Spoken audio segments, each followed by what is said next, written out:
Assalamualaikum warahmatullahi wabarakatuh. Shalom, Om Swastiastu, Namo Buddhaya, Salam Kebajikan. Salam sejahtera bagi kita semua. Perkenalkan, nama saya Novaldi Trio Putra dengan NIM 2305020. Dalam presentasi kali ini saya akan membawakan materi yaitu bandul matematis. Jadi kita masuk ke abstrak. Bandul matematis adalah salah satu contoh yang sering digunakan dalam fisika untuk memahami prinsip-prinsip dasar dari osilasi. Bandul matematis dapat digunakan untuk memahami berbagai aspek gerakan periodik seperti osilasi harmonis sederhana. Bandul matematis merupakan gerak harmonis sederhana di mana suatu benda bermassa digantungkan pada sebuah tali dan ditarik ke samping dari titik keseimbangannya. Maka benda tersebut akan berayun pada bidang vertikal karena adanya gaya gravitasi di bumi. Nah, di sini juga ada kata kunci yaitu bandul matematis, gerak harmonis sederhana, dan gravitasi. Kita masuk ke pendahuluan.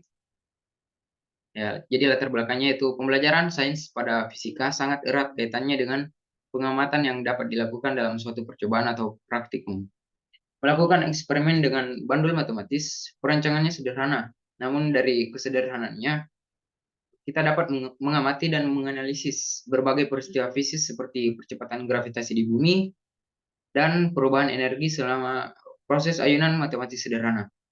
Bandul matematis termasuk sederhana karena saat bandul diayunkan dengan sudut simpangan yang kecil, bandul tersebut akan bergerak bolak-balik melalui titik keseimbangannya, menyerupai gerak harmonik. Nah, di sini ada tujuan yang pertama yaitu menentukan percepatan gravitasi planet dengan menggunakan bandul matematis. Yang kedua yaitu mengamati hubungan antara periode getaran, dan panjang tali bandul. Yang ketiga yaitu mengamati hubungan antara periode getaran dengan simpangan. Dan yang keempat yaitu mengamati hubungan antara periode getaran dengan panjang tali bandul. Nah, kita masuk ke permasalahan. Yang pertama yaitu bagaimana menentukan percepatan gravitasi planet dengan menggunakan bandul matematis. Yang kedua yaitu bagaimana mengamati hubungan antara periode getaran dan panjang tali bandul. Yang ketiga yaitu bagaimana mengamati hubungan antara periode getaran dengan simpangan.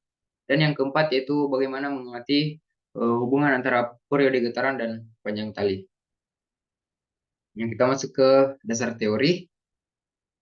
Jadi bandul matematis merupakan sistem dinamika yang tersusun atas sebuah beban yang dianggap benda titik yang bergantung pada suatu tali yang masanya dapat diabaikan dan tidak mulur.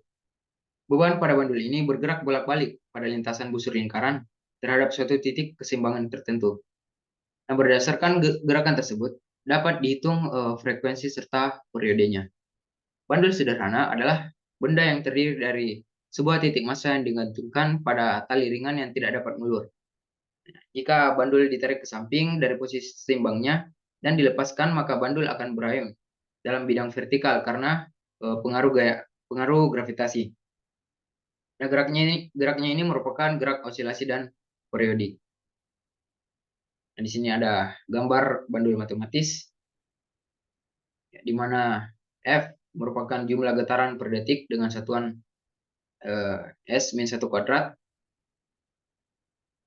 T adalah periode satuan, G adalah percepatan gravitasi, dan L adalah panjang tali dengan satuan cm per sekon kuadrat.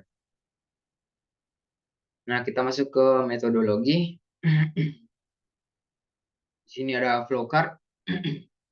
Jadi kita mulai start, lalu buka simulasi PET, atur alat pada simulasi PET, atur agar ujung bandul berada tepat di tengah.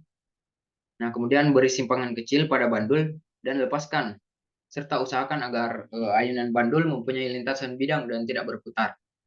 Nah, selanjutnya itu catat waktu yang dibutuhkan untuk 5 kali getaran. Lalu ulangi langkah tersebut sebanyak 5 kali dengan panjang kawat atau tali yang berbeda. Kemudian mencatat hasil perhitungannya, lalu setelah itu dipresentasikan. Nah, alat yang digunakan yaitu yang pertama adalah laptop, yang kedua pulpen atau pensil, yang ketiga kertas, yang keempat pad simulasi, yang kelima yaitu Microsoft Excel. Nah, kita masuk ke prosedur kerja. Jadi yang pertama yaitu atur alat pada simulasi pad. Yang kedua, atur agar ujung bandul berada tepat di tengah. Yang ketiga, beri simpangan kecil pada bandul dan lepaskan serta usahakan agar ayunan bandul mempunyai lintasan bidang dan tidak berputar. Yang keempat yaitu catat waktu tempuh yang dibutuhkan untuk 5 kali getaran. Yang kelima yaitu ulangi langkah pada poin nomor 1 sampai dengan 4 sebanyak 5 kali. Yang keenam yaitu ulangi langkah pada poin nomor 1 sampai dengan 5 dengan panjang kawat yang berbeda atau panjang tali yang berbeda. Nah, di sini ada pengolahan data ya. Data pertama yang berubah-ubah itu adalah panjang tali. Nah, pada data kedua yang berubah yaitu massa, dan data ketiga yaitu yang berubah adalah simpangan atau sudutnya. Kita masuk ke analisa data dan pembahasan. Nah, pada data 1 dan data 2, data 3 itu didapat melalui data-data sebelumnya, itu pada data pengolahan data dengan melakukan praktikum. Nah, selanjutnya di sini ada perhitungan grafik. Yang pertama yaitu hubungan antara panjang tali dengan periode. Yang kedua yaitu hubungan antara panjang tali dengan periode kuadrat. Yang ketiga yaitu hubungan antara massa dengan periode. Dan yang keempat yaitu hubungan antara simpangan dengan periode. Kita masuk ke perhitungan regresi linear.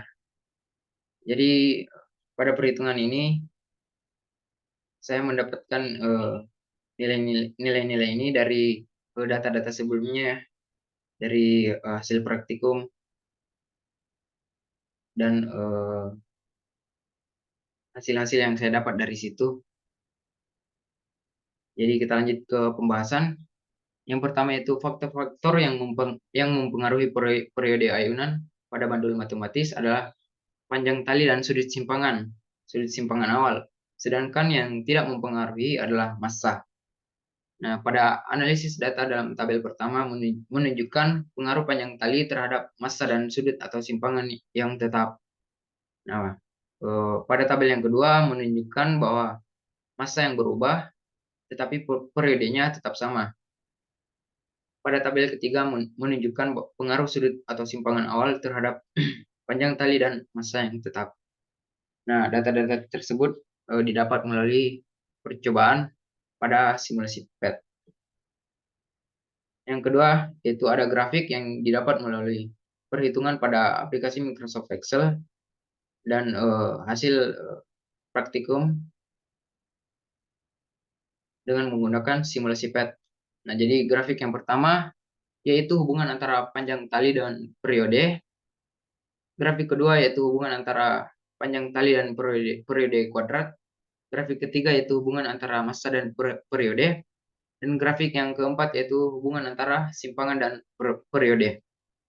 Nah, yang ketiga ini yaitu ada perhitungan regresi linear, di mana pada tabel tersebut N menunjukkan jumlah data yang ingin dicari, X itu adalah panjang tali, Y sebagai periode kuadrat, dan X kuadrat itu sebagai panjang tali kuadrat, dan XY adalah panjang tali dan periode. Nah, kesimpulan dan saran. Jadi kesimpulannya yaitu dari percobaan yang telah dilakukan dengan simulasi PET, kita dapat memahami bahwa bandul matematis merupakan gerak harmonis sederhana di mana suatu benda bermassa digantungkan pada sebuah tali dan ditarik ke samping dari titik keseimbangannya.